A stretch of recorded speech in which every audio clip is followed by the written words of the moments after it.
All right, good afternoon, good morning, everyone. I'm calling this meeting to order at 11:18. Judy, would you like to lead us in the pledge? Sure. I pledge allegiance to the flag of the United States of America and to the republic for which it stands, one nation, under God, indivisible, with liberty and justice for all. I'm gonna ask you to do it next time. That was beautiful. He's nice and loud, right? All right, can I please have a roll call? Ogala, Here. Berkowitz, Brooks, Yeah. Bullock, Butler, Hickey. Here. Ortiz. Here. We have a quorum. Okay, thank you very much.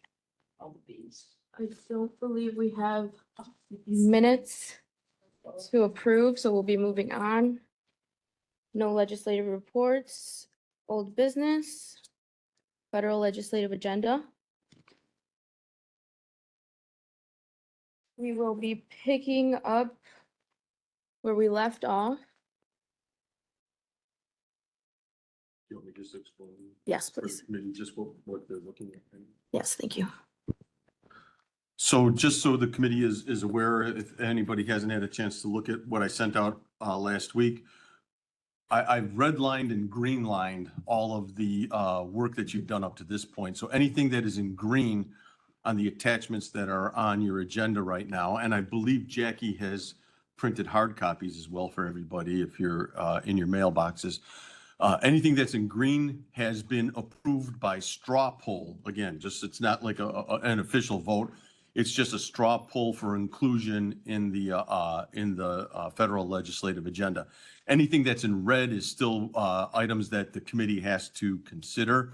And just to be clear, once again, because there was some confusion, you will have at the end of this process for both the federal and the state legislative agendas, you'll have the opportunity to vote on these, vote on a recommendation to accept, to amend, or to reject the agenda and the work that you've done up to this point.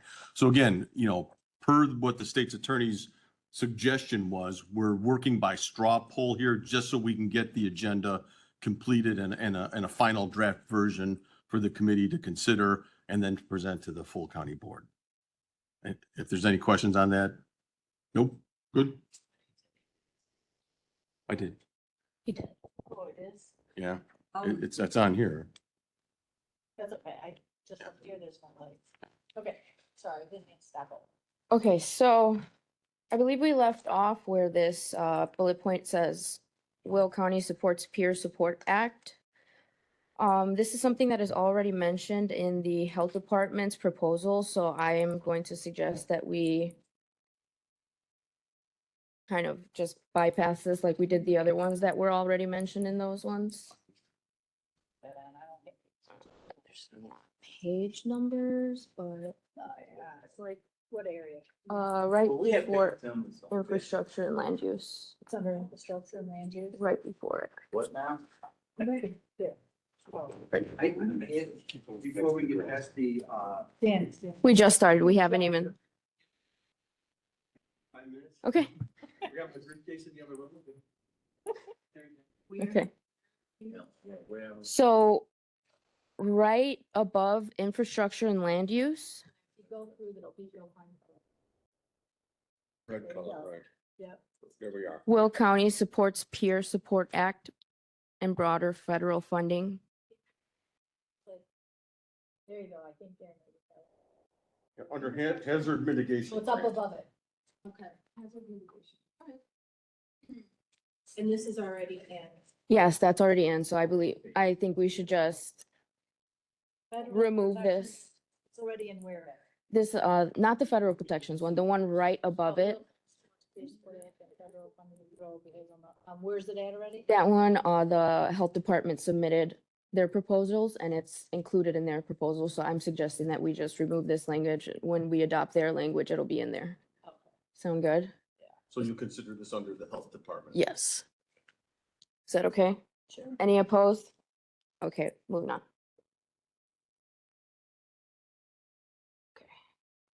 Okay. Next we have federal protections and public health equity.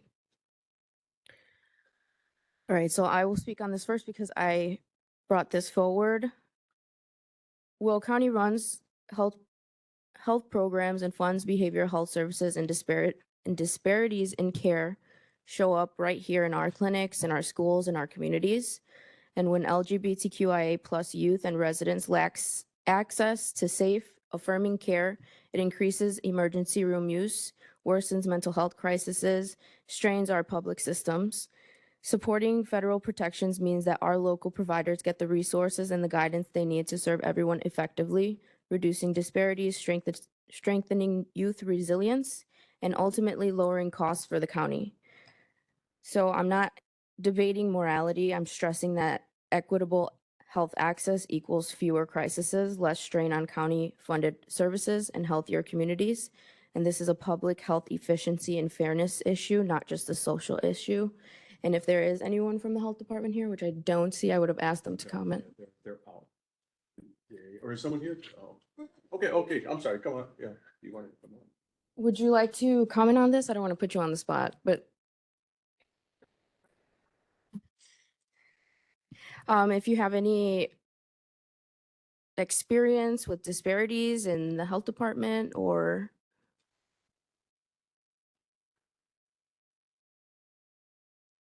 if you think this would be a benefit to the county, I guess. Person speaking, not the three dots, the one next to it. There you go. Good morning. Good morning. Want to go? Go ahead. Okay. I think the best I can add to this is I know my expertise is in mental health and substance. And we are seeing an increase, whether it's the immigrant population, LGBTQ. It definitely is having an impact and this you can speak to in our maternal services in terms of those moms who are substance users. And the whole notion, I know we have in behavioral health added many staff that are bilingual. And I think we're going to see more of an influx of this, not a lessening of it. Ditto. We just see the need, and I don't have any numbers to provide you right now. But there is often a need for these type of services. A lot of these populations hide out just for fear of some of their previous experiences. And I agree with what Chair is saying, that this is not not debating, morality or debating. It's if you are not getting the services that you need in a timely, preventative manner, you're going to be in the ER, and the ERs are already overfilled. So. And it is a public health issue. Thank you so much. Keep your mics on. It's easier. All right. Member Butler? Yeah, I'm just wondering, do we have documented cases where people were refused treatment based on their sexual preference? I cannot speak to any. Go ahead. Yeah. I can't speak to any. Member Hickey? I just want to say thank you for everything that you do. And I was just at an Endeavor community board meeting, and we were told that their charity care has already gone up 41%. Wow. So I think that that's going to affect everyone across every population. And so I think that keeping this in there is probably a good thing, just in case there are issues. And as, federal guidelines continue to change. So I think that this is a good idea. Kelly, if I can ask you, you mentioned that group that it's gone up. What portion and why are they saying it's gone up? Because of lack of access to insurance.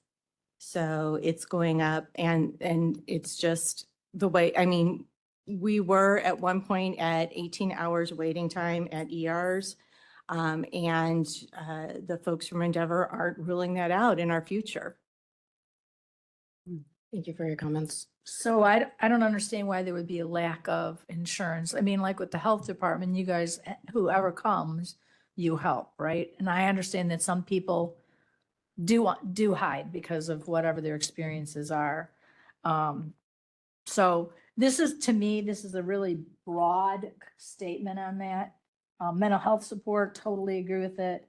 Health services, I think that sometimes our young people are very much confused. And I mean, when people think they can be other things besides a person, I don't understand it. And that's mental health to me.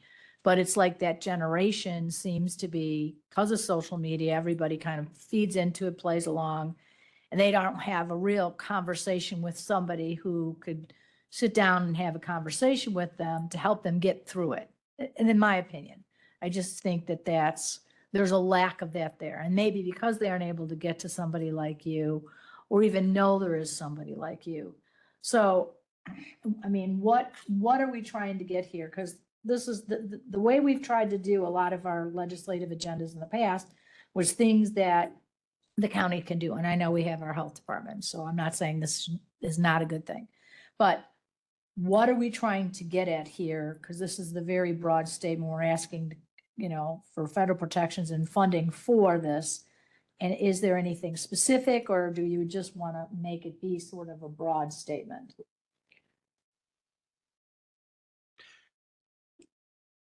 You're asking. So I kind of follow what you're saying is like, I don't particularly object to the idea, but I don't like that it's geared towards a certain group of people. Because I think that we had the CARES proposal come before the public health and safety, and it kind of addressed the same thing, but it didn't limit itself to, people's sexual identity. And that's what, I don't have a problem with the wording, other than we're kind of gearing it to one type of people. I think with CARES, we found that there's a lot of people that fall into that same category. And I think that this is not as inclusive as it should be. And I would say that we strike any one group and we speak to the subject matter and leave it at that. I agree. Would you like to speak? I already spoke to speak. So if you search real quick, it comes up that under the new administration, we have cuts made to HIV/AIDS research, sexually transmitted infection research. We have broader LGBTQ plus health studies been cut by $125 million. Gender affirming care research has been cut, and offices have been closed, such as the NIHS's Sexual and Gender Minority Research Office. So I think, since this is a federal agenda, and please correct me if I'm wrong, I'm thinking that Chair Ortiz is trying to say, we would like to see these things not cut. We would like to see these things supported on a federal level. And because we are going to see the trickle down coming to our county. So am I correct on that? Yes, you are. And I would just add to that to say that what we are trying to do with this is to voice that we want to reduce our disparities in our behavioral health. Yeah, and there are those too, but I think some are getting stuck just on the LGBTQIA plus community, and it is largely that because they have been a focused target. But it continues on down the road it's across the board. So I'm just trying to help understand a little bit why Thank you it's so much. a concern that we aren't asking for the federal government to support these things. So, thank So you. your statistics saying that sexually transmitted diseases are more prevalent amongst LGBTQ, is that what your statistics started out saying? No, Oh, I'm sorry. okay. Just leave them all on. I did not say that the statistics were largely for that population. I was saying that the research has been terminated for HIV and AIDS research. So again, for the federal level, I would like to see that this be a wider population that this message addresses and not just specifically for the LGBTQIA plus group. I think that this is, there's nothing wrong with this, but it should include others. And I think that, you know, there should be some note about the proposal for care that we put out that actually does address this, but includes everybody. So I agree with you, Dan. And so I think the cuts that you see, I know when, I know everyone in this room doesn't agree with that, but when Elon Musk was doing the Doge project, they found that they were doing a lot of our dollars for LGBTQ were being sent to other countries. So I think, in my opinion, we have enough people here in the United States, and that's where the cuts were. I think we should be specific that we want this to be protected for people who live in the United States of America.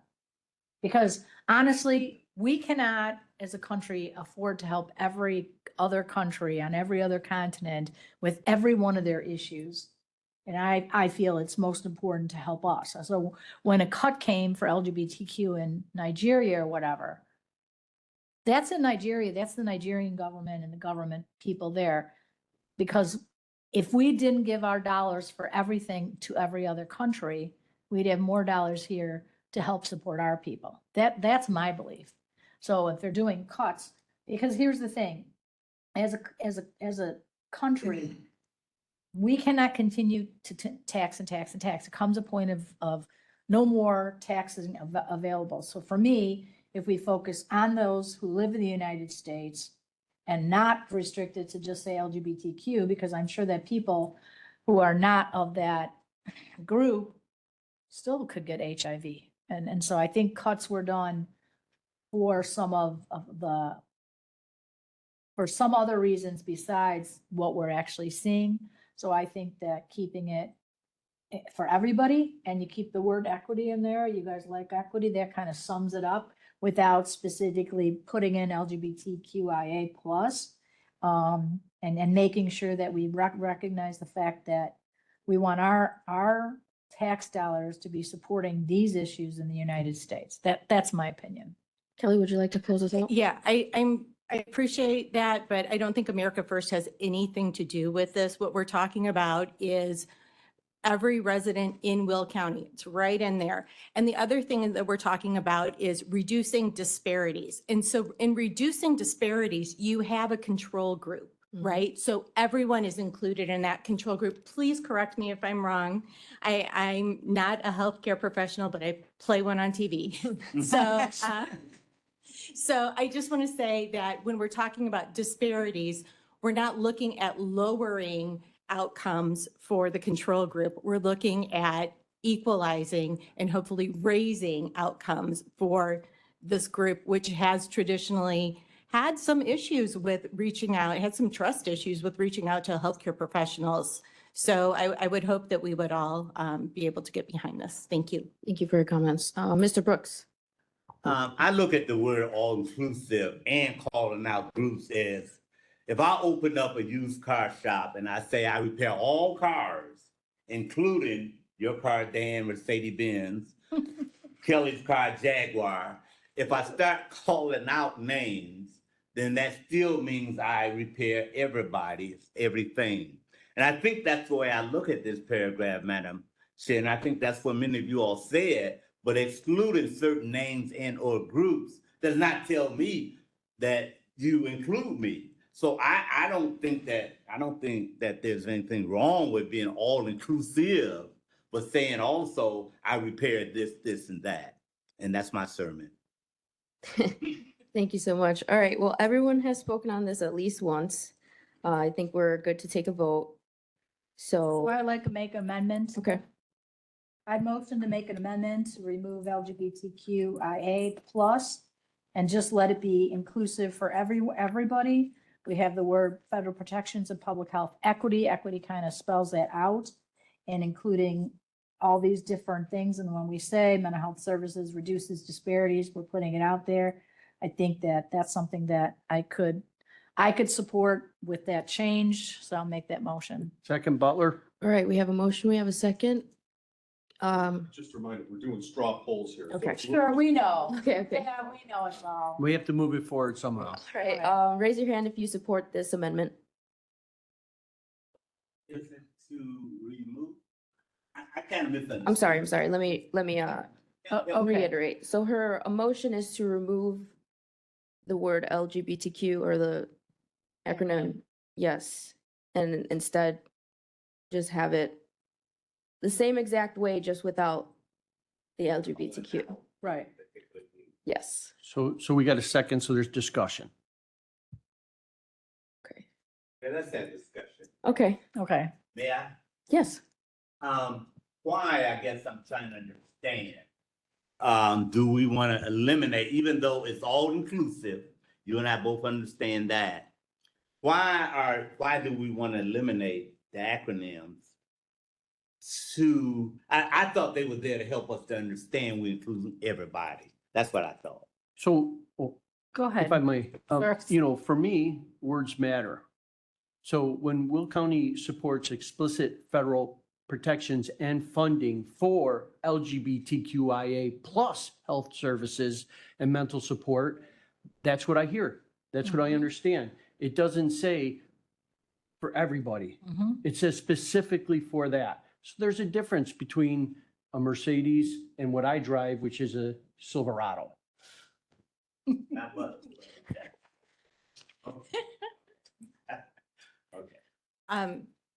Words do matter, and if we take LGBTQIA plus out of this, it doesn't make any sense. It makes perfect sense. The actual structure of the language does not make any sense. Who are we targeting then?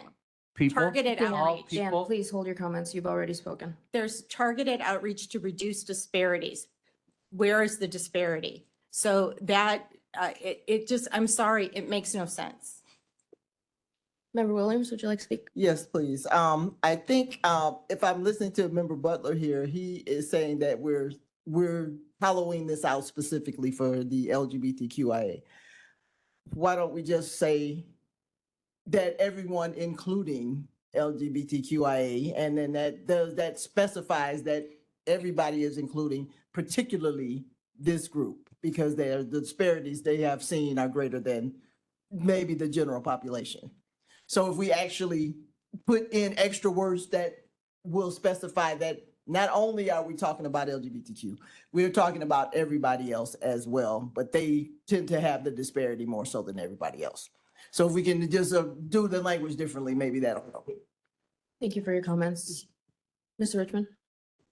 So we've been tasked with doing things at committee and not having a free-for-all on the floor. I think what we're doing is we're setting ourselves up for a free-for-all on the floor. Now, I'm going to speak a little bit to, if you don't mind, Herb, your all-inclusive thing. You go on an all-inclusive vacation or all-inclusive cruise or all-inclusive, it means everything's covered. So I think all-inclusive covers everybody because everybody has the same shot at every meal, at every drink, at every opportunity. And I think that's what you're trying to gain is make sure that everybody has an equal opportunity. I'm all for everybody getting a seat at the table, getting whatever mental health support, medical, whatever it is that they need. But I think if we start putting some of these, I guess they'd be called acronyms into here, we're just going to have a free-for-all on the floor. And I don't think that's something that our resident citizens deserve. Let's try and clean it up here at this committee, because I think we all agree there is a certain amount of mental health out there. There's a certain mental health issues out there, but there are certain people that even don't want the care. I mean, look, we've been trying to solve homeless, we've been trying to solve starvation and all that, welfare for 60, 70 years. I know from personal family people, you do everything you possibly can to get them off the streets and get them off of addiction. Spent tens of thousands of dollars. And guess what? they go right back to where they want to be. They don't want the help. Candidly, they'd prefer you just left them alone, not have any contact with them. So I think let's try, as a committee, let's try and figure out if all-inclusive covers everybody. In my mind, it does. And take that out of there so that this way we don't have an issue on the floor. So that's my 2 cents. Thank you for your comments. I would have to concur with Member Hickey. I do believe that if we do take these acronyms out, it really would not make sense. My question is, if I'm reading this, where are the disparities? I would have the same question. So I don't think that I can support taking that out. I could possibly support including, you know, everyone, in particular LGBTQ, possibly, but that's where I'm at. Does anybody want to speak for a second Yes. time? Go ahead. I, by the very statement that I've heard twice now about taking the LGBTQIA plus out, points out exactly what I'm saying. This is singled out for one group. This is not. And I've read that over and over and over. And I've taken the LGBTQIA plus out of it, and it makes perfect sense. We're talking about disparities in behavioral health outcomes for people with mental illnesses, whether it be, you know, a drug addiction, or maybe somebody who's very upset because of her sexual preference and they can't, you know, deal with it, and they're having a hard time going into the doctor's office, whatever it is. It's more about mental health issues than your sexual preference. And maybe your sexual preference does lead to difficulties in your mental health outcome. I don't know. But I don't want it to be just about that. I want it to be broad, and I want it to be something that reaches everyone, such as in the CARES Act, where they actually are working to reach those people who don't get the treatment they need, that actually need the extra help to get in and get a proper treatment, you know, from hospitals, and getting the correct treatment that they wouldn't normally have gotten without that extra care. So I just think there's, you know, if you take those words out, that word, that group of people, and it doesn't make sense to you, then that means it's only geared for that one group of people. It's simple. So let's not pretend it's something other than that. Right, and I have to agree with him exactly. And if you do read it without the acronym, then it does imply it for everybody, because just not members of the LGBTQIA plus, they are not the only ones who have these issues. They're not the only ones. And how are we to say they're the only ones that have these disparities? We're saying they're the only ones who have disparities. There aren't. If you go to small communities, those small communities, small towns, people there all have disparities, because there's not even a doctor in half those towns, let alone a mental health service. And some counties can't even offer the things that our county is able to offer because they're so small. So there's always disparities in life. You're never going to get around. I think by eliminating that, and you just read, Will County supports explicit federal protections and funding for health services and mental health support, including targeted outreach to reduce disparities. There you're including whatever group you like, and behavioral health outcomes. Supporting federal health and mental health services reduces disparities, which we're kind of repeating ourselves here, strengthens youth resilience, and ensures every resident in Will County can thrive without fear or discrimination. So somebody who's bipolar, you also struggle, because the people who are bipolar, when they take their medication, they appear like Destiny and I. Although, you know, maybe we're both bipolar, I don't know. But, you know, but if they're not taking their meds and they stop taking it because they feel good on it, then they go right back to having a mental health crisis because they've got off their medication, which helps balances them out. And if you've never met anyone like that, it's really hard to have that person in your life to try and cope with that person. And somebody who's dealing with that has to cope with. The rest of us don't know. So everybody there can be issues of all sorts. So by not picking that out, putting that in there, I think it's inclusive of everybody. And I could possibly listen to what Sherry Williams had said. I know we're not supposed to say things, but how do you not? But with including, you know, for everyone, including that, but everyone includes them. So that's it. If we leave it in, to me, it's specific to this. I'll tell you, it's all over Facebook right now that there are people out there that are quite upset because it says those particular acronyms. I think if we take it out, we remove that issue and we do address the disparities and we want to continue with the mental health services. But I really think we should also be looking at ensuring that our dollars stay in the United States of America for these issues as well. Thank you. Herb, did you want to close us out? My colleague to the right, I agree with you, and I want to remain your friend. However, I just firmly believe that if you take those acronyms out, if you take that statement out, put it on the side of a building, we help everybody, all people. Took those acronyms out, somebody was still called. Can I make an appointment? But if those acronyms are there, to me, it's not singling out any group of people. It's telling me that I am all inclusive, and here's why, because there's a comma with the acronyms there. So I don't see where, and I do agree, words matter. I do agree. But by having those words there, I do agree it does create more inclusiveness than excluding anybody. So I think the acronym should stay there. It only says that for them. All right, this But- would be, Just one point I'd like to make. And I'm not actually, commenting on the people feeling like they're inclusive.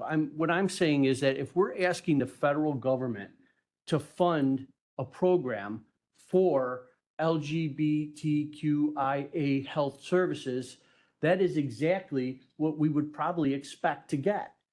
Not for all people, but for just LGBTQIA plus health services.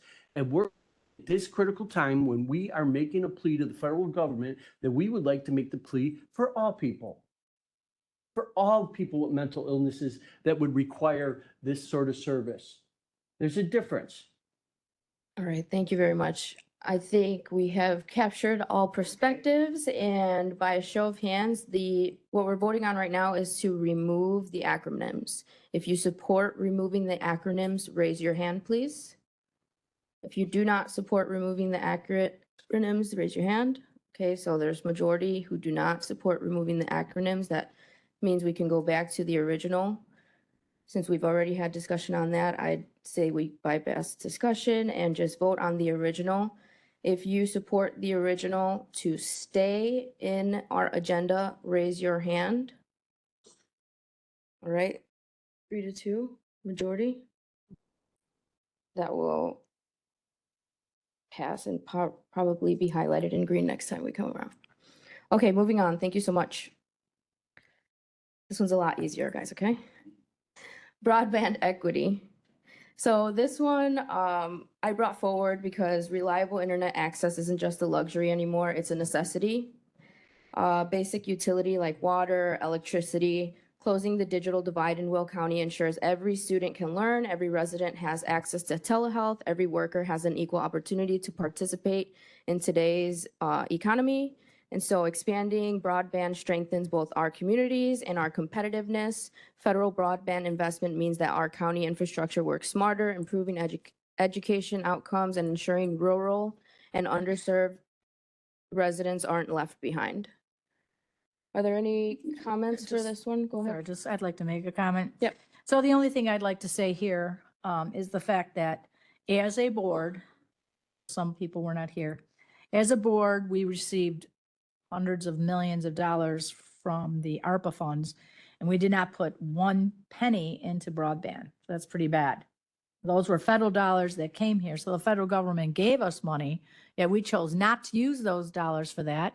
We used most of those dollars to support a lot of our health agencies here, what we're talking about with federal protections for that. We used a lot of that. We did not use it, not $1 did we put towards this. So I support it, of course. I live in the country and I had to get rid of a service because the trees got too high. I couldn't get that service anymore. I had to find another service that would provide access to me. And during COVID, I often had not fast service at all and would lose moments of the meeting because, the internet connection out there was not as good. So I support this. I just think that, we need to stay on message and keep the same message going. And if we really cared about it, we should have spent some dollars on it.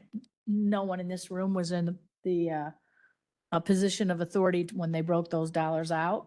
None of us. So I just wanted to bring that point forward, but yeah, I support this. Thank you so much. Any other comments? All right. By a show of raise of hands, if you would like this to be included in our agenda, raise your hand.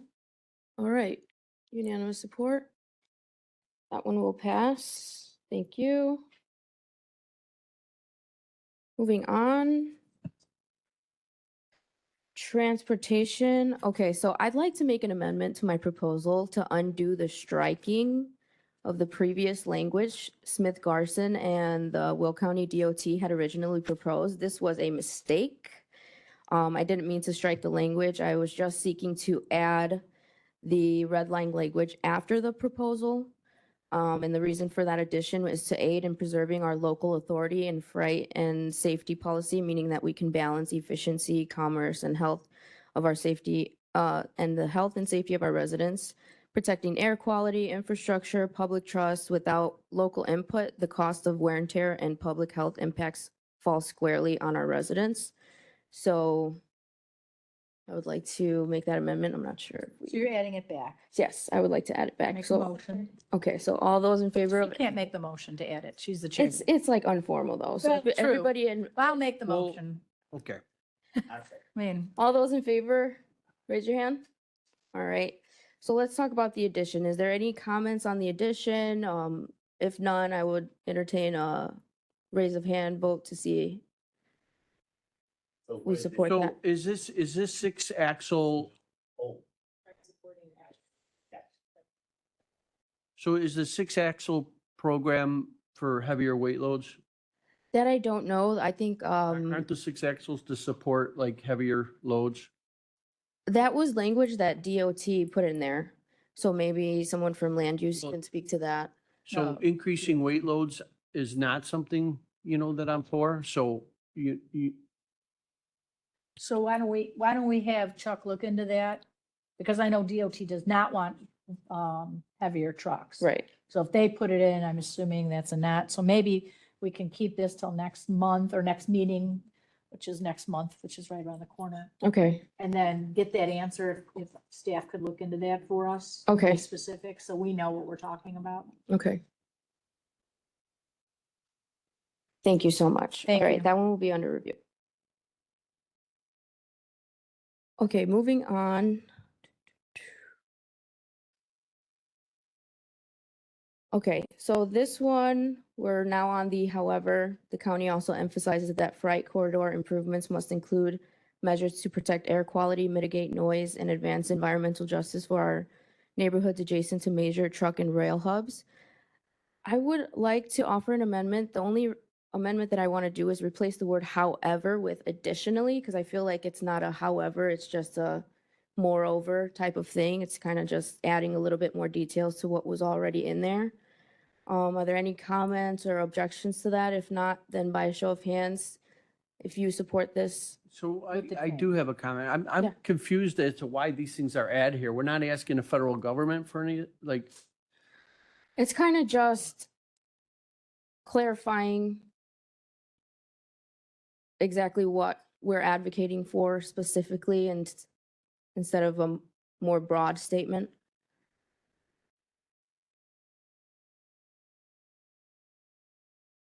see, I guess, with our current transportation problems that we're having today, I would like to have more emphasis on the local government and communities having input on what goes through their towns.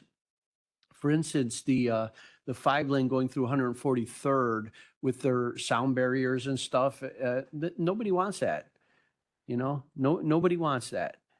They don't want to, have their, view of a wall. So, I mean, we should probably keep this thing simple and to the point and not try to, overcomplicate it with things that a lot of people don't agree to. Especially I've noticed on some of these that, maybe in this room, maybe there are a few people who actually want this. But you have to remember that we represent a large number of people. And they may not exactly agree with this on many of these points. Thank you. Member Hickey? Yeah, I just want to make sure everyone is seeing that what this says is supports ongoing federal infrastructure investments vital to relieving traffic construction. So I think that's making our roads safer, and we're asking to make sure that we have continued federal partnership in those very costly projects, so that we can continue to make our roads safer for our residents. And I feel like that's what I was elected to do. Thank you. Thank And, you. oh, I'm sorry, go ahead, Judy. Okay, so what's this? Sorry, I didn't realize he was directing people to speak. Oh, because I'm the I- vice chair, You that's were all. just- I It's interrupted. just being courteous of the vice chair, not you or anyone else. I think additionally makes sense. Okay. It blends it together. The only thing I would say is, additionally, the county also emphasizes that freight corridor improvements must include measures to protect air quality, mitigate noise, and vital environmental areas for neighborhoods adjacent to major truck and rail hubs. I would get rid of the word environmental justice. We're putting terms in there that are specific to one party and not both parties. Again, we open the door for arguments. I'm hearing heat from my side of the aisle because we're using these words. I know I like these words, but our federal legislative agenda as well as our state legislative agenda are supposed to be for everybody. Republicans, Democrats, and all those in between and not even part of anything. So if we don't use trigger words like justice, then I think that, in my opinion, it makes it, well, you're in a different. I'm sorry, I position just think politically. saying that justice is a trigger word is very wild, but that's just my opinion. It is. No, Actually is, it is. I believe it's environmental justice, which I'm not quite sure, what environmental justice is. Like, everybody isn't concerned about the environment like that we live in. So my thing would be to make a motion to amend it and we all agreed to additionally, instead of advanced environmental justice, I would say, and vital and environmental areas for neighborhoods adjacent to major truck and rail hubs. I'd make that motion. Okay, so we have an amendment on the floor. Do we want to discuss this amendment? I'll second it. Informally, yeah. Discussion? Questions, agree with that. comments? Herb? You made the motion in your speech there.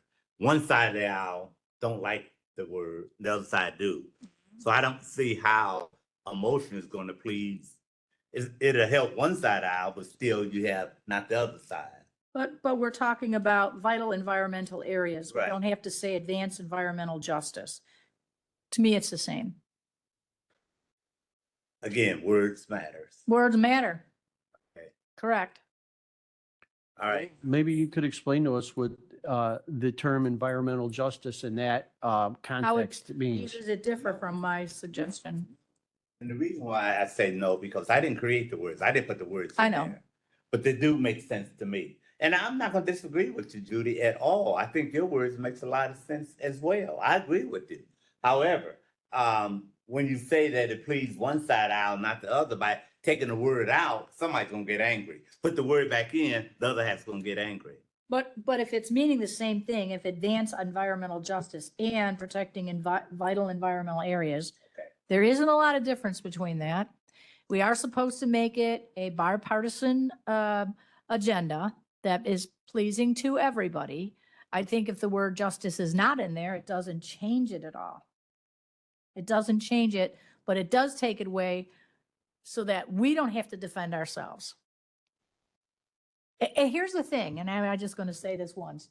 When I was the chair of the county board and I had a chair of the legislative committee, we did not create legislative agendas that were pro-Republican. I didn't put words in there. I didn't pick up large things that were not something that we as a county could do, such as we didn't put an Asian carp, and Julie was upset about that. But as a county, we don't have anything to do with the rivers and streams. There are other groups that fight for that. We didn't include that. None of those groups came to us. Julie had brought it up. Dan likes it. It's in ours this time. But I tried to do that. I did not try and make it something that would be disagreeable politically to either side of the aisle. And I didn't bring that forward. Okay. So that's just my opinion. So again, Hold on, Dan, hold on. Sorry. Vicky? I don't know, and I guess I need to ask, are you trying to make this politically pleasing to one side? Or are you trying to address issues that you see in our society that we were asking the federal government to support? That's, I guess, my question here. Yeah, no, I did not put forward these additions for political reasons at all. I feel like this is something especially that is important to my neighborhood, as it's very close to a very polluted area with the coal ash and, you know, the plants. And I feel like especially in places like Joliet, Fairmont, Preston Heights, those areas have also experienced very, very high levels of pollution, higher than any other part of the county. So that was my goal when looking at this, wasn't to be political at all. So, Okay, thank you. all right. We ready for this? Can you state that, the amendment? Yes, can you, yes. yeah, State that again. The Second Amendment, because the First Amendment we all agreed with. Okay. So instead of saying must include measures to protect air quality, mitigate noise, and it used to say, well, the proposal from Destiny is advance environmental justice. I say and protect vital environmental areas for neighborhoods adjacent to major truck and rail hubs. All right, you ready? Yes. Madam Chair? All right, all of those in favor of the amendment, raise your hand. All right, unanimous support. So another hand raise if you want this to stay in the agenda. All right, thank you very much. Moving on. Dawn is not here. This was hers, yes. I think we should just come back to this. Yeah, it's hers. This is just an informational thing, and that's something that was just in there that we haven't. I think she thinks that this is already dated at this point. Oh, I'm not. Dawn thinks it's dated? Yeah, well, because it says in there, to begin in early 2023 and last approximately 14 months. I think her note to me was, hey, Oh. it began in 2023, where we at on this? We just haven't had a chance to so this may be something that you'll want to remove entirely. I just haven't had a chance to So, review it. wait, Yeah, this is just strictly an informational thing on that. so we'll just leave it under review and. Yes. Yeah. Okay, thank you. Okay, perfect. Moving on.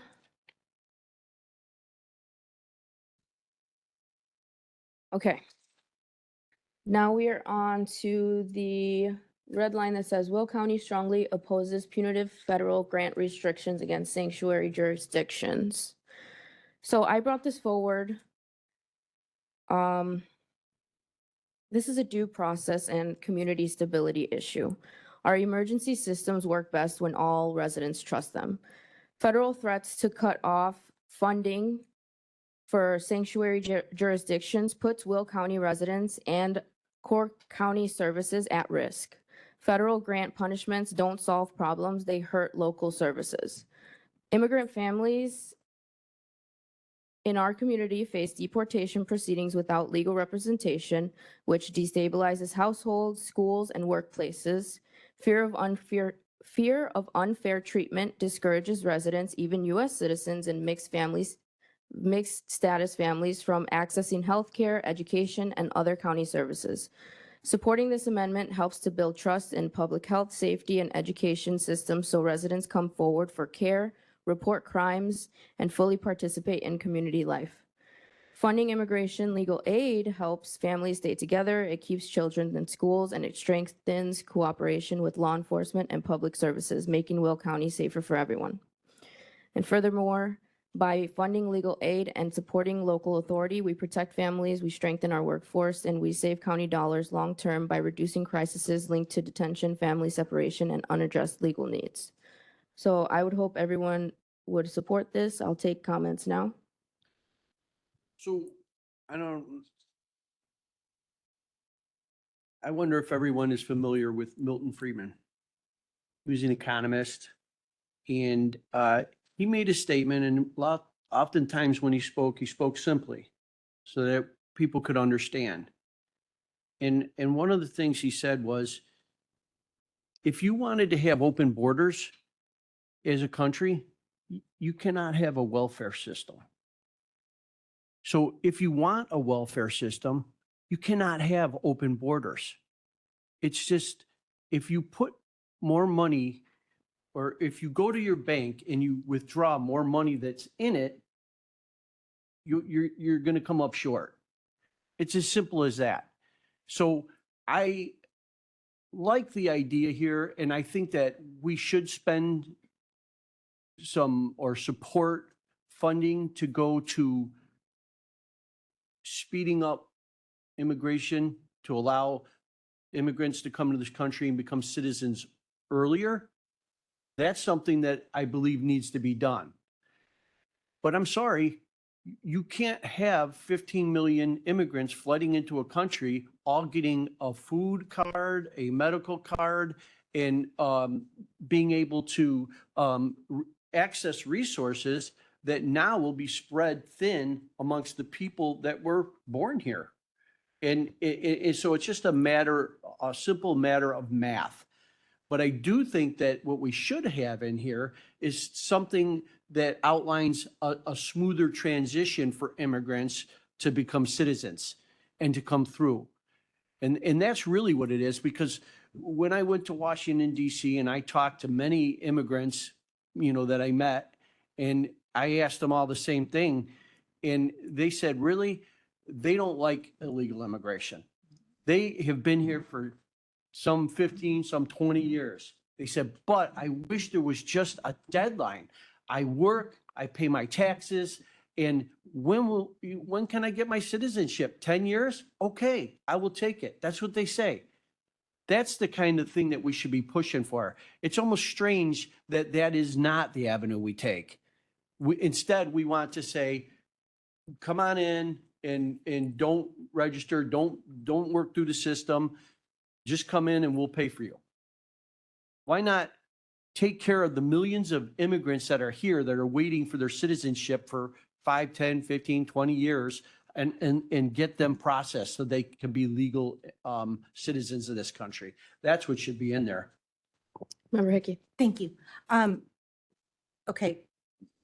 I've heard some talk about triggers, and I think that that's what's happening here, because if you read this, this is a states' rights issue. This is a local government issue, just like was brought up in a point in a previous discussion. This is not about immigration. This is about punitive action by the federal government towards states, communities that choose to do something. So to me, this is not about, we can debate immigration all day long, and I really hope we don't. But this is not what this is saying. This is saying that we don't think that it's right that the federal government weaponize funding. That's it. Thank you. So I disagree with you. And I think that we have to look at our country's constitution, and our country's laws. And we cannot supersede the laws for those who come to this country illegally. They have to come to this country through the right process. They have to have their documentation or whatever they need to enter. They cannot just cross the border willy-nilly. If you go to another country, you cannot do that either. You will be in a really bad situation compared to the United States if you're caught. I think we need to sanctify the sovereignty of America and make sure that we protect ourselves. I don't think that we should give sanctuary to those who come to this country who may be really bad people. If they're not getting vetted and we let maniacs in here, as we've seen, there have been some people who have committed terrible crimes against an American citizen or against another immigrant, that is very telling to me. And I think that we need to make sure when we talk about this, immigration, these are not illegal immigrants fit into this sanctuary. Legal immigrants are not part of this at all. I agree with Dan 100%. We should be looking at ways at what our immigration system is and making it better, because I'm aware of people as well who have come here One guy I know, he's married, I work with him, and his wife is an American citizen. He was born in Mexico. And he's never done it because he felt taking the test to become a citizen was too much, was too hard. I also know other people who live out by me. They've come and they've bought small 5 and 10 acre farmettes, and they are also from Mexico. And they came when they were younger, and they came in through California the right way, the legal way, I should say, and worked hard and came over here to Illinois, and then now they've bought land. They are upset with people who have come here illegally because they didn't. They did what they needed to do to come to America the right way, and they feel it's wrong that these other people have come to America without going through the right process, and they're be giving whatever benefits they've been receiving when they've worked their tail off for years and years to get where they are today. And one of the guys came in and he worked for, I don't know, $8 an hour in California. He had to save up so much money. Once he had that, he was able to come to Chicago where he wanted to work. He worked for a guy who had a granite counter company, and now he owns that company. So he went through it the right way, the way we should, the way our Constitution and law says you should come to the United States of America. I don't support this because of that sanctuary. I can support if we remove the very first sentence. I think that's fair, because we're just talking about immigration. We're not including the sanctuary jurisdictions, which is their sanctuary because it's illegal. So with the first sentence, I cannot support it. Without the first sentence, I could. Member Friedman. Thank you again for allowing me up here. I think that states should have the right to choose if they want to be sanctuary states or not. Counties should have the right to make that decision as well.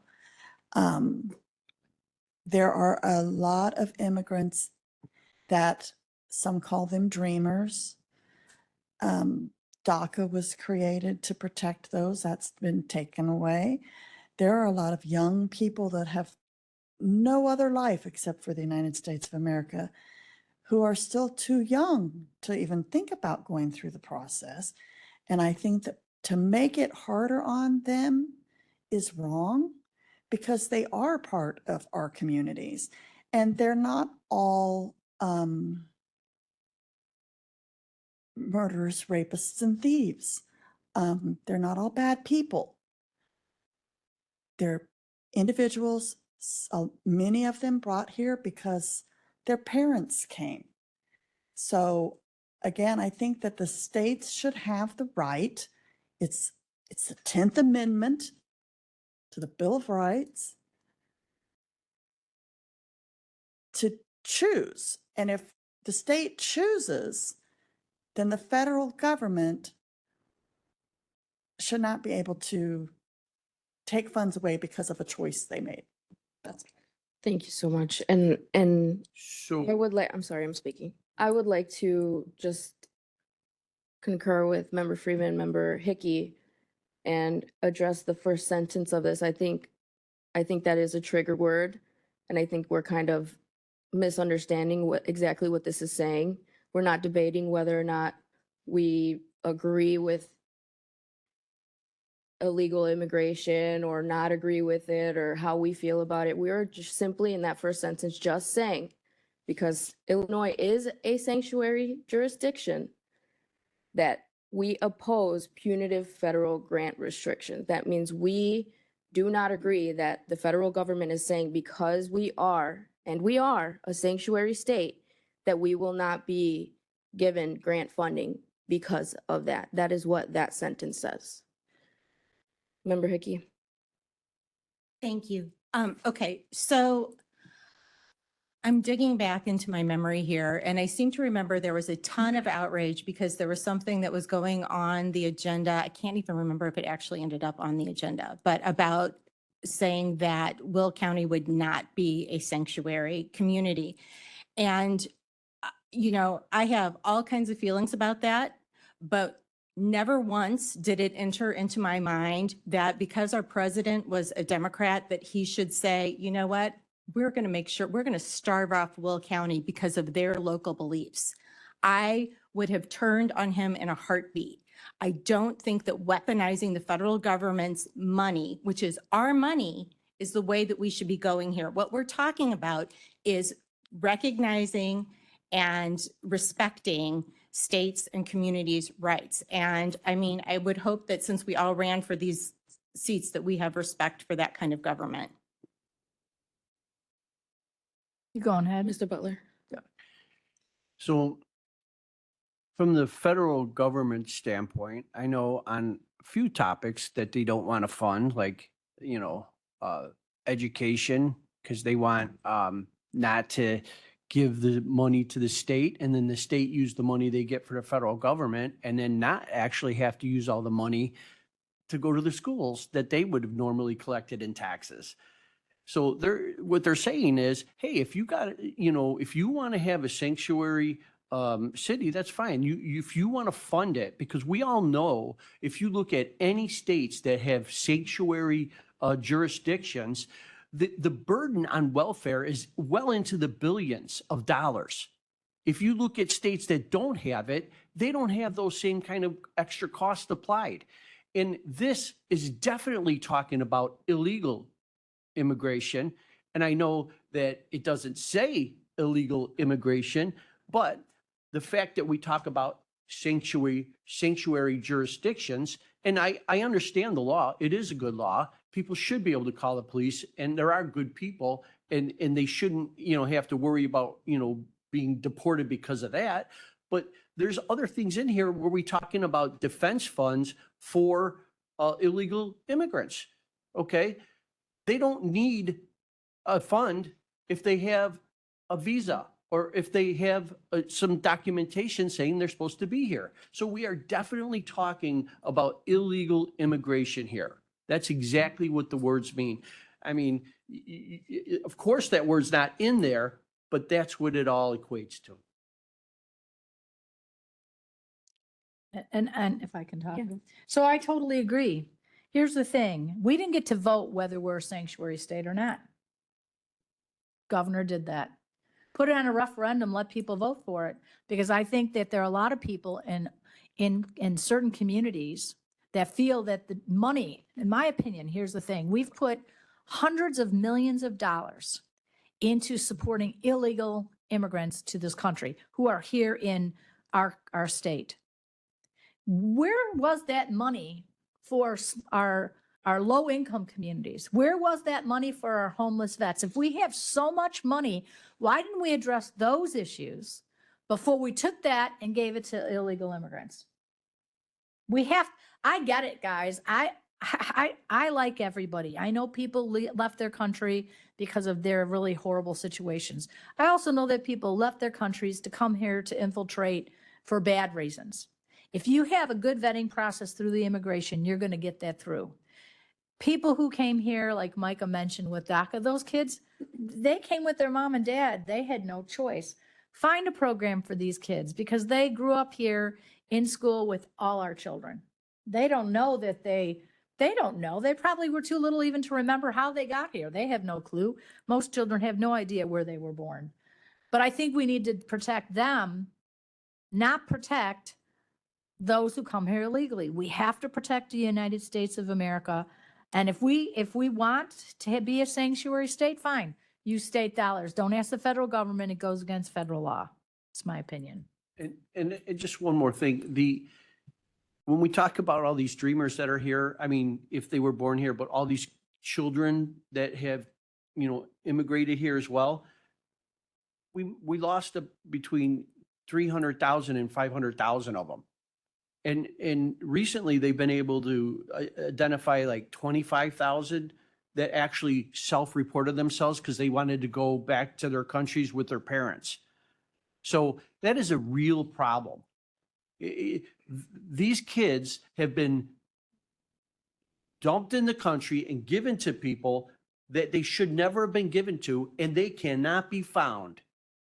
So if you don't think that there's a lot of human trafficking involved in this, you got your eyes closed.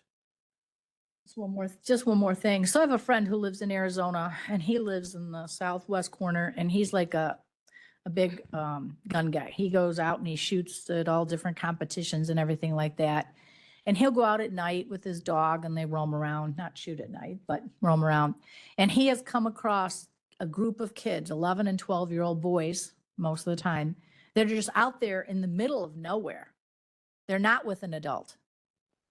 So those kids were brought here by somebody, obviously not their parents, because a parent wouldn't let their kid go off and roam through the desert in Arizona willy-nilly. They've been told how to go, where to go to find a person. So those kids are at risk. And like Dan said, there's a lot of kids who've come here that they've lost, that got separated from their parent, if they came with a parent or just came. I think it's an issue and I can't support this. So that's my opinion. All right, thank you so much. So I don't see that we have any amendments. I'm going to ask that we vote on the original. If you want this to stay in the agenda, raise your hand. 3-2. And opposed? And opposed? 2. It's the same thing, but all right. All right, thank you so much. Moving on. This was a very small addition. It just says, as well as community solar and microgrid projects that build resilience against climate-driven disasters. The reason that I put this in was because community solar and microgrids projects aren't replacing fossil fuels. We know this. We've heard this time and time again. It's about keeping our residents safe when a disaster strikes. So when floods happen, when storms come, when heat waves knock out the main grid, these projects can help keep homes powered so that people aren't left in the dark. They lower long-term emergency costs, they bring in federal resilience dollars, and they generate local tax revenue. So yes, fossil fuels still remain the backbone of our energy system, but we also know that climate change is driving more severe disasters. So adding solar and microgrids simply gives Will County another tool in the toolbox to protect families, to stabilize our costs, and to strengthen our energy security.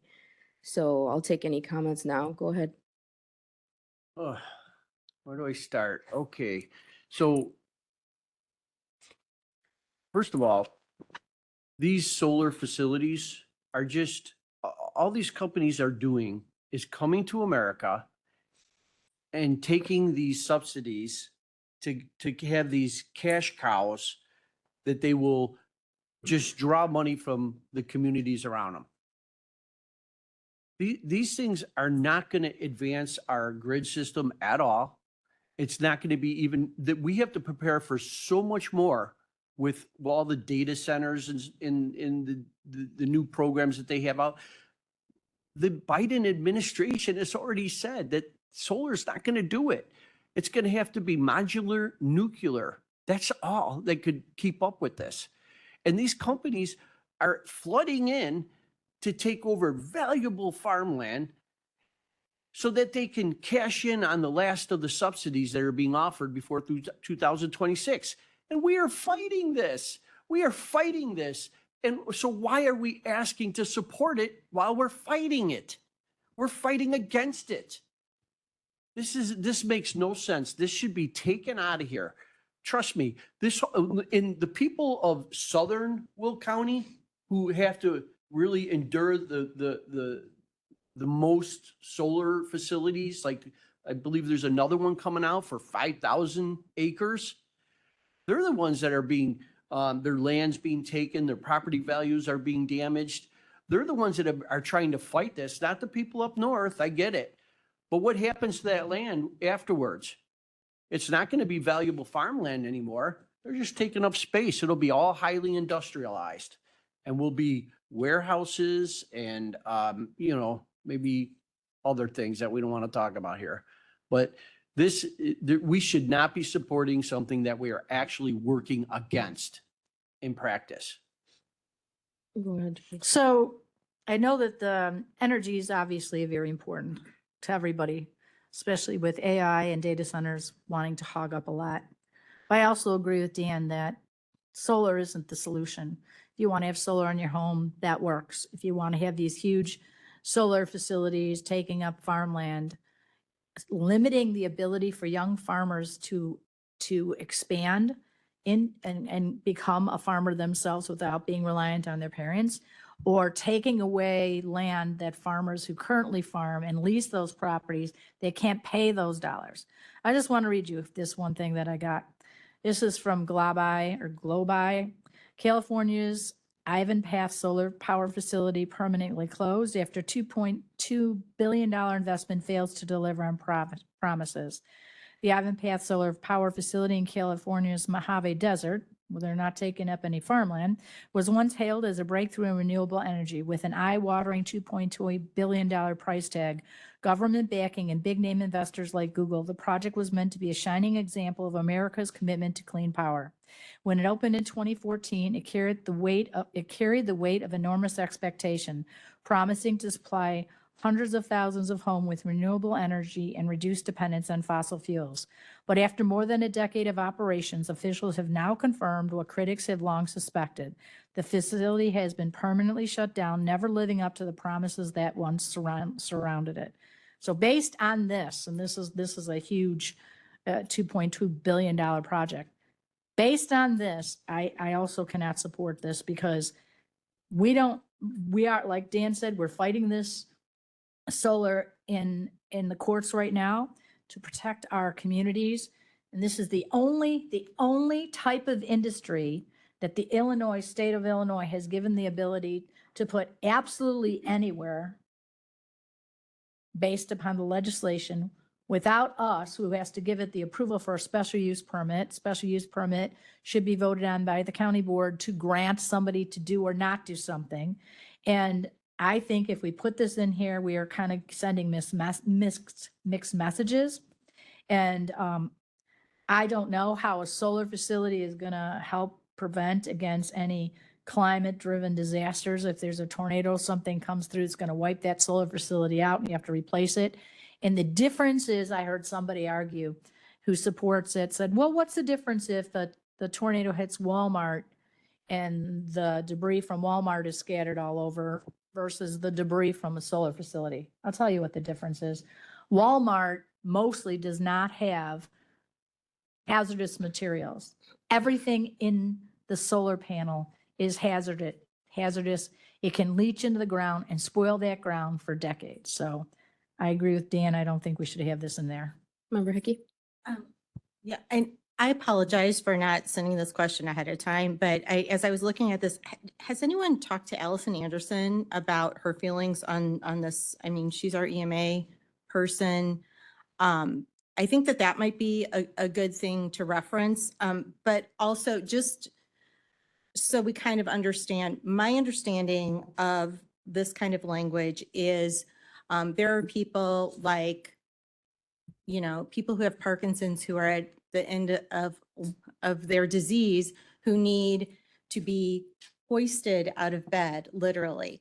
Now, sometimes when we have extreme weather and flooding, we lose power. I have a constituent who, God bless her, she's had a really hard time, but I think we've got it figured out now. When it comes time to evacuate these areas, we need to have a small amount of accessible energy for these people. And please tell me if I'm saying this the wrong way or if this is not where you were headed with this. So to make sure that they're able to get to safety just like everybody else, it's just that they happen to depend on electricity in order to complete these necessary steps in order to evacuate. So Can I let Micah speak first? Micah, would you like to speak? Hang on. Thank you again. I just wanted some clarification. So a community solar and a microgrid project, they're a little bit different than a solar farm, correct? This is like a little community, let's just say a mobile park or something. They want to have their own solar, their own little microgrid. Is that what you were referring to here? Yeah, mostly the microgrid, just in case the main grid goes out. And it's only for That's- like a set amount of homes that are all putting into it, right? Like an HOA or because I do know those exist, especially in like Nevada and Arizona. Yeah, and I mean, this would be up to the community's discretion whether they wanted to do that or not. This is just us saying that we support that if they did want to. But it's not like the big solar farms like we're No. seeing. coming in? No, that's not community solar. Okay, that's what I was thinking. Thank you. I do want to say something first, before we go back around for a second time. So I hear this every time. We're not against solar. We just don't support it in this area. But here I'm hearing a lot of, we're against this, we're fighting this in the courts. So are we against solar in general or are we not? Because I hear a lot of mixed messaging, especially from one side of the aisle.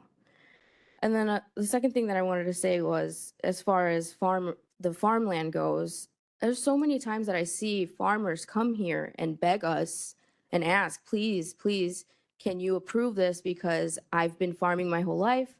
I can no longer do it. I would like to retire and I would still like to be able to use my farmland and gain something out of it. And so a lot of times these farmers come and they ask us to approve these solar farms, to where we tell them no, because we don't want that in that area, because here comes the community doesn't like it because XYZ reasons. So as far as that goes, I would say a lot of the farmers do come here and they do ask us to support that, because this is their land that they've been farming on for a very long time, and this is how they see themselves being able to maintain themselves in their retirement. Okay, I would like to maybe see, I could almost agree with your statement, except for a lot, because certainly not a lot. Most farmers are not in favor of the encroachment of all these solar facilities. I will say some, maybe you could, I'm not going to fight you on that, but I would, to make that quantitative evaluation, I just don't agree with it. And I just want everybody to be very clear here. If you have a solar, all these solar arrays up, in a time of a disaster, it is not going to help the general people. If a line goes down, it's down. You could have all the solar panels you want. It's not going to make a difference. And that's what happens usually. There's a transformer that blows. Solar's not going to help that either. Okay. And the reality here is we're talking about companies coming in here and sponging off the American people by getting millions of dollars in subsidies so that they can profit off taking the energy from the sun and selling it back to us. And our energy bills never go down. In fact, they're looking to go 3 times higher. And I suspect it's because they are going to be having to sell their energy for less now, because there was a law that they were going to have to actually, they used to be able to sell it for penny what ComEd was, or whatever the power companies that ComEd was transferring power for would charge. But now they're saying that it's going to have to be lower. Lo and behold, now they're going to be 3 times higher. So it could be lower and they could still be making the same amount of money. So it doesn't benefit the people. If my electric bill was going down, I would say, hey, this is a great thing. We could do this, but it doesn't. And the taxpayers are paying for it. And believe me, if it wasn't for the subsidies, these companies wouldn't be coming in here. And I know that a lot of Democrats seem to think that subsidies is a magic pot of money that doesn't come from people, but it does.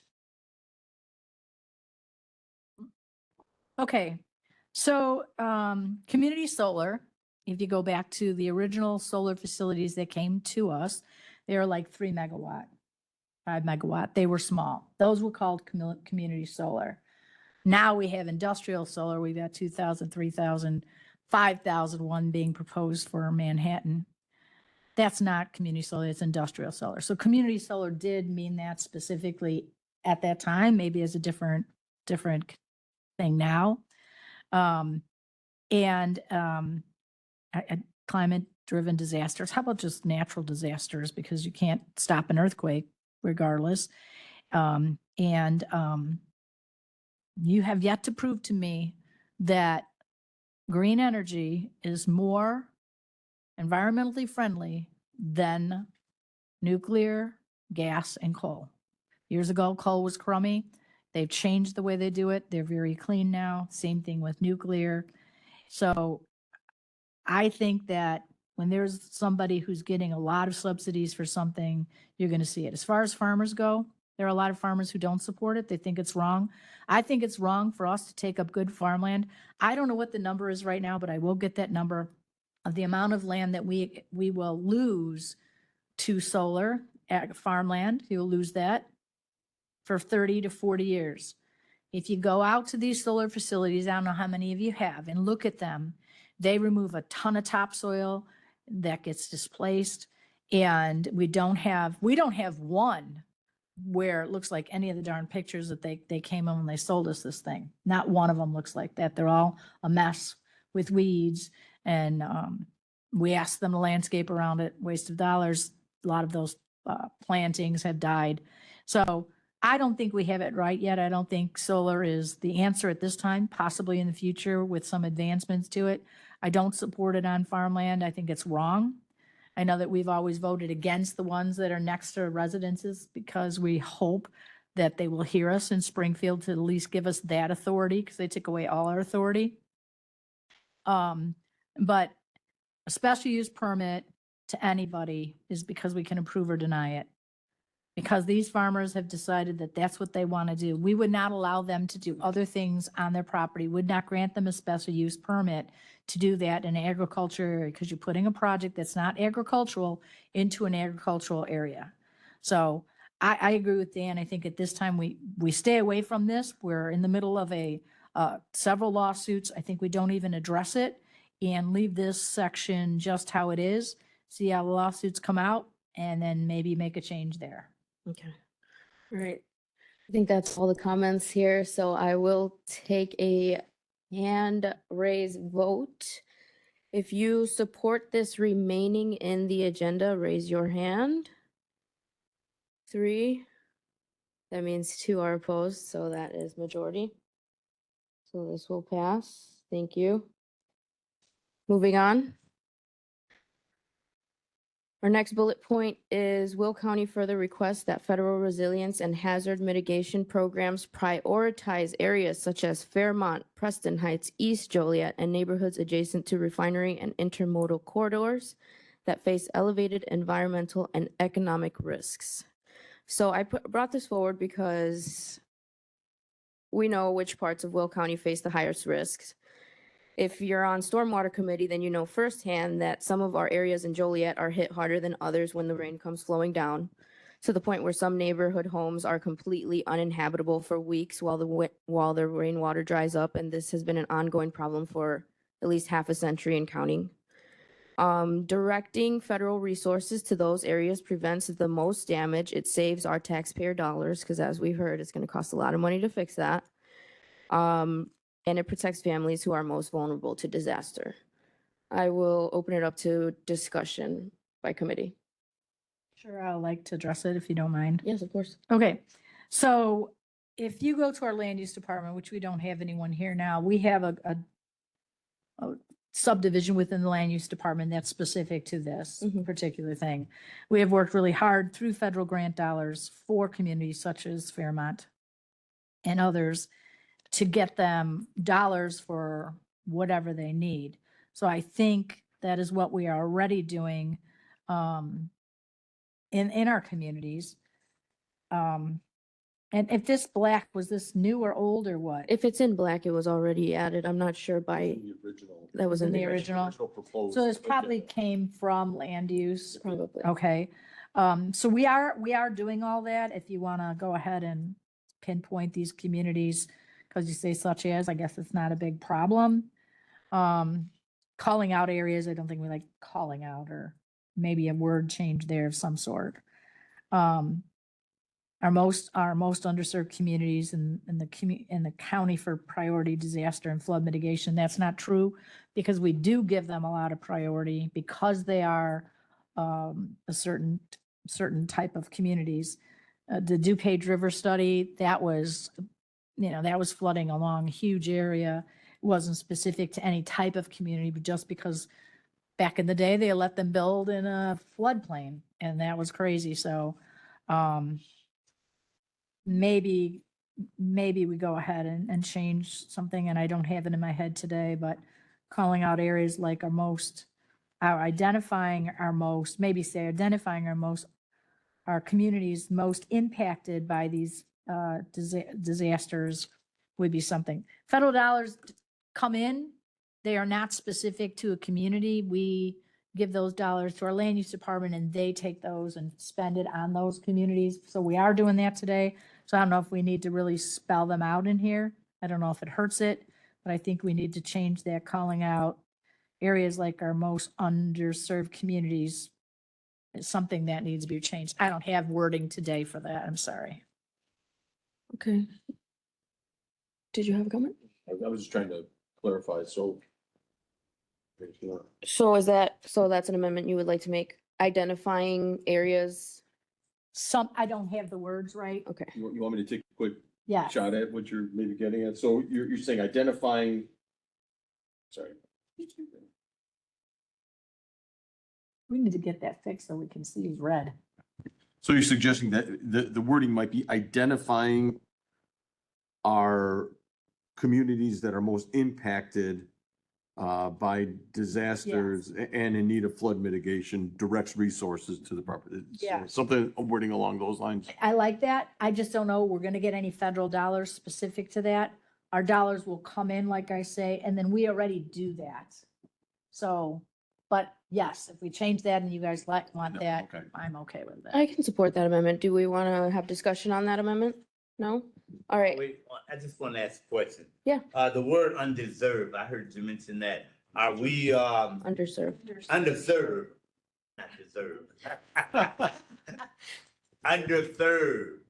Are we eliminating and or not calling out those areas that are, I mean, you got Fairmont, Preston Heights, East Joliet. Are we still including that as is?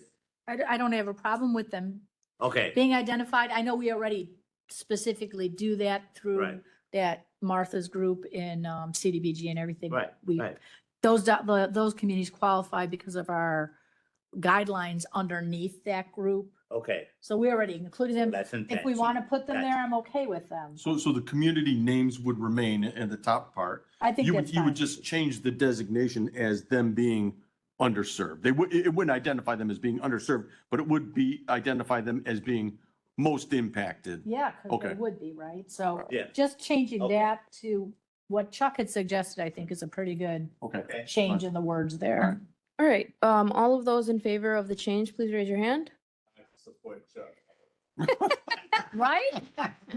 Julia. But okay. All right. Poor Chuck. Okay. So you'll give us the wording and. real Yeah, I language understand exactly where you're going with that. That's not a problem. wording. Yeah. All right. And then by a simple raise of hand, if we would like this to remain in our agenda, raise your hand. Sure. All right. Unanimous support. That passes. Moving on. Our federal youth diversion funding. So funding for youth diversion, restorative justice, and violence prevention isn't about being soft on crime. It's about being smart with taxpayer dollars. These programs, they keep kids in school and on track for jobs instead of cycling through the courts and detention, which costs far more in the long run. By addressing root causes and steering youth toward education and employment, we reduce repeat offenses, we lower costs for our justice system, and we make our community safer. Dedicating federal funding gives Will County the tools to strengthen public safety while saving money and giving our young people a fair shot. So I will open it up to discussion for anyone who has questions, comments, concerns. Seeing any, Oh, you just gave us on. so, Okay. all right, seeing no comments by a simple raise of hand, all those in favor of keeping this in the agenda? All right, very nice. That was unanimous support.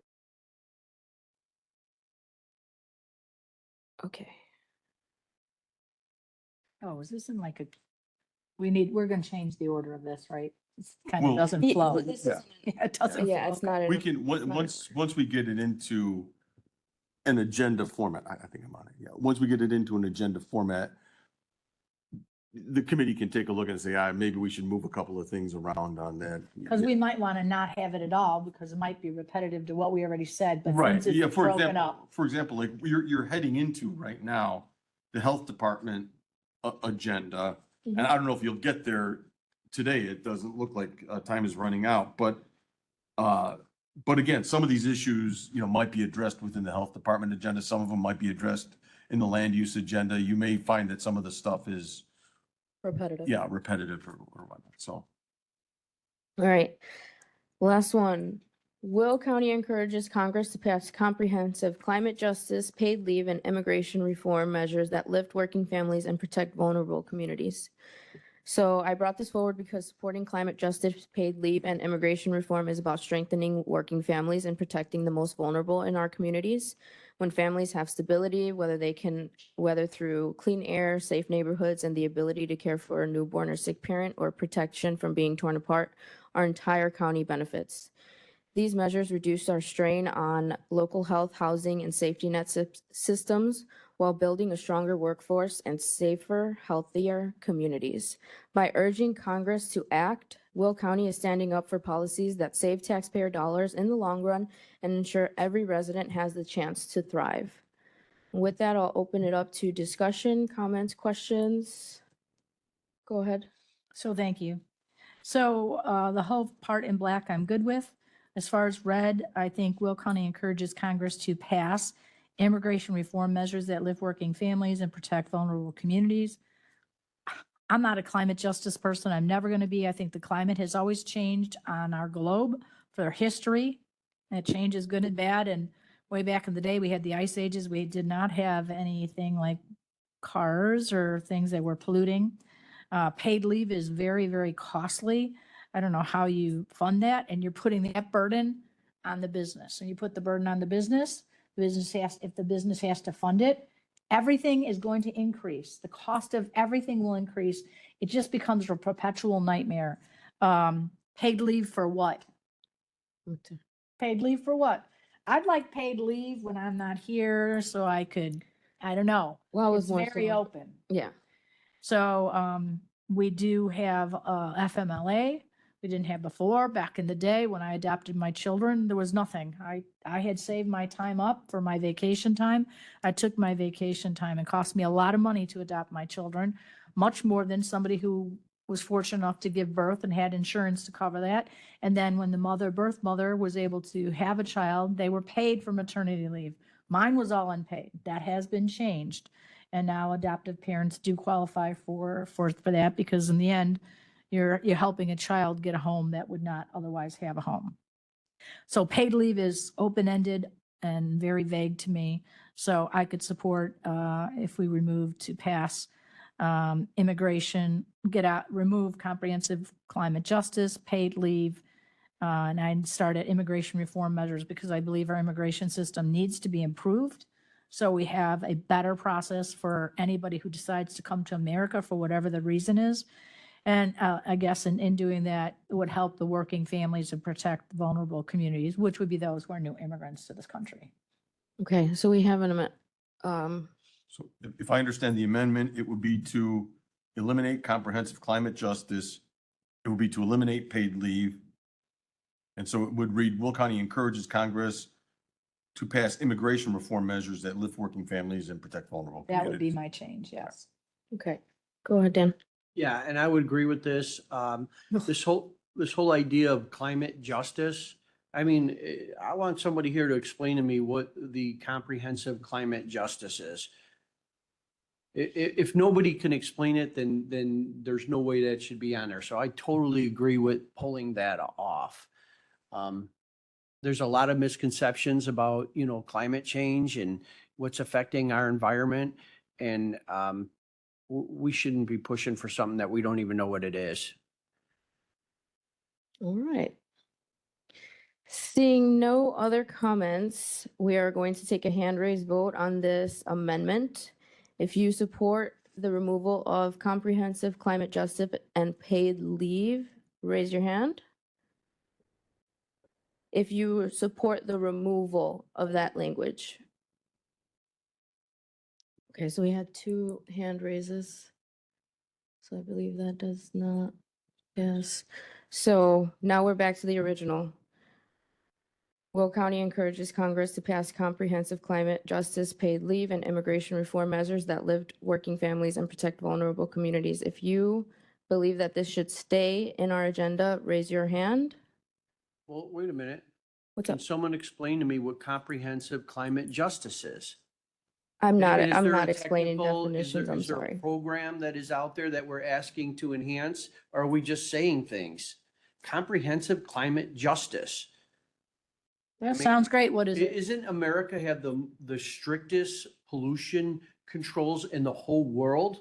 Yep. So what exactly are we talking about? Are we talking about supporting companies that will remove carbon from the air and then sell those carbon credits to other companies that pollute the air, thus making money out of thin air? I mean, what exactly are we talking about? What is the fantasy here that we're talking about when we say comprehensive climate justice? Well, this isn't, it's broadly written to support broad, comprehensive climate justice. I will allow members to do their own research on this, but we've already taken a vote, so I'm going to continue to move on. So there was a vote on, yeah, you And- voted on the amendment too. I don't know that we'll. We did both. We voted on the original, I yeah. think we did. We just went in discussion on the second one. Okay. then go No, ahead. we had original discussion already. Destiny, just go We're ahead. check the minutes on that. Destiny, Well- just go ahead. We did the amendment, just vote on it. to Oh, keep we, it. no, we already did. I know, but. Should we vote again? More time, yeah. Saying that and his So it was, brought up after. it was 3 to No, 2 yeah. then. Yeah. 3 to 2 to, okay. It All passed. right. I think so, So it's yes. good. Okay. So can I suggest, I mean, Yes. I think you had a hard stop at 1 o'clock, or I think that was the committee's kind of desire We went pretty far. the last time. So you're, so you're at the end right now Yes. of the what second. was proposed, I think mostly by members Ortiz and Bullock. I think where you're moving into next. Yes. If you take a look at it, is the revised Will County Health Department Federal Legislative Agenda. And again, what's in black, I did what I could best to kind of redline what the health department is proposing, and that's from what they originally proposed in the first draft of the federal legislative agenda. It's redlined now to include what they'd like to add, reflecting developments over the last 8 months or so. So that's the territory you'll be moving into next. I have not redlined the land use has a similar updated proposal. I've not redlined their proposal. I'm working with them to try to get the language into a better legislative agenda language. Something that would say, hey, land use supports this. Some of it is academic and background, but it doesn't say, hey, we should support this kind of stuff. And I also realize too, that a lot of the language that the health department land use has proposed, it's long. And there's a lot of language in there. I think at a certain point, there has been some desire maybe to shorten that. I know that the chair believes that we can do like a reduced or a bullet point kind of messaging for the agenda on that as well. But again, that's kind of where we're at now. That's where we're moving into at this point. So. Yeah, so once we have everything together, because we've made changes today, there'll be more coming. Once we have everything together, we'll look at it as a whole. And then we need to make the decision is this way too much to send as a federal document? And pick our priorities, because if you send too much, that gets lost. And we want to try and focus on what's very important. Or like the health department, because you were talking about them, we can put in a short thing with a supplemental white paper. So they can look through and let's just read this 3 bullet points. Control infectious disease, provide immunization service, ensure food safety.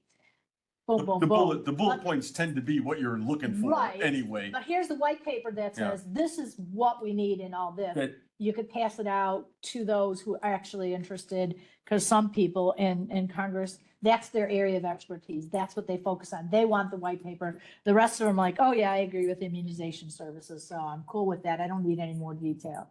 So maybe we look at that. I don't know, but this is big. I don't know how many pages altogether, and we don't have all the changes. It's like 35 or 40 pages altogether, Yeah. which was close to what the original. But I'm just draft saying, was, yeah. right? So, Remember Hickey? Yeah, if I'm not mistaken, we spoke last time and agreed that there was going to be like a synopsis at the beginning of each area. Is that, or at the That's beginning? kind of what the I whole- think that's what we're talking about. Okay, Whether I it's a thought that had been synopsis of the decided whole on. Yeah. agenda or a chapter by chapter synopsis, that's Okay. something that we could do. And it'll probably require, once we get all the language, the background done, there's a lot of work that then staff would need to do to create that synopsis, Okay. right? So we've got a lot of work to do. I think. But my understanding was that we had already landed on that. Yeah. That's what I guess I'm saying. Yeah, and again, I'll just reiterate what I told you all last time. I just don't think that our federal representatives are not used to, I mean, they're used to reading big, beautiful bills. So they know how to go through Maybe.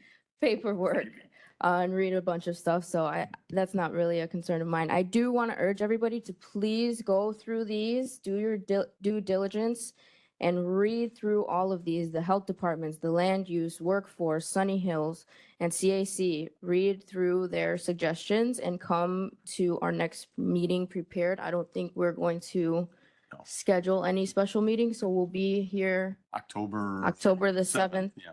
12 p.m. Is it, can I just get, again, the target date has always been to get this done in November, to get something for the board to consider in November. I think I'll be honest with you, I'm just looking at where we're at right now. I think we're beyond that already. I think we're looking at potentially a December consideration for this. Having said that, there is a lot of work. We've not yet begun even the state legislative agenda on this.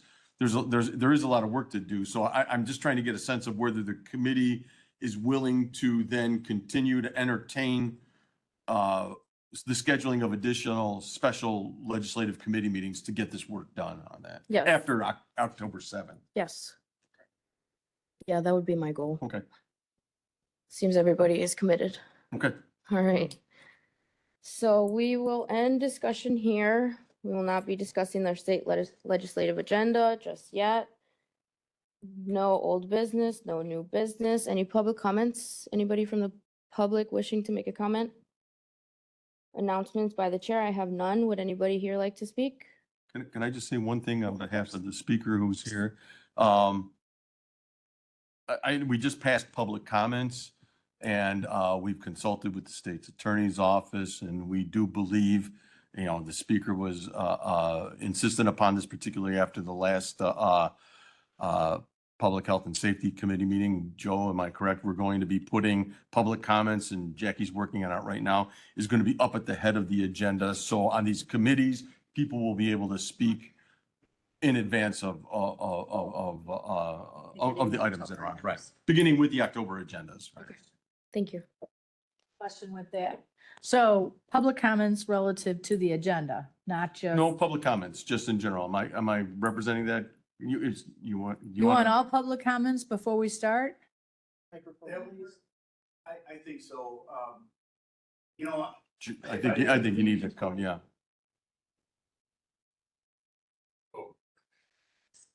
I do know that our full board, we do have comments for agenda items only, and then at the very end, we do have the public comments. Our meetings tend to be quite lengthy. I feel, listening to the members of the board, if we put all public comments at committee level at the very beginning, then those folks can speak on agenda items and then also anything else they would like to say, and then they're more than welcome to leave. So I don't think having them wait till the very end of every committee would be necessary. Let's give them the chance to speak at the beginning. And this is the only change is going to be for the committee meetings. And also it would be up to the chair to make a determination of that committee, whether the comment is germane to that particular committee or not. So, Yeah, but if they don't have to be germane. If you're not going to say to agenda items only, they don't have to be germane. You can have somebody coming here and talking about how to Very make good. coffee cakes. Okay. Which I would like to know. All right, no need for executive session. So with that, I'll entertain a motion to adjourn. Motion and second. All those in favor, aye. We stand We adjourned. can all agree to that. Anybody want a lukewarm water before I take it back? Lukewarm? Lukewarm.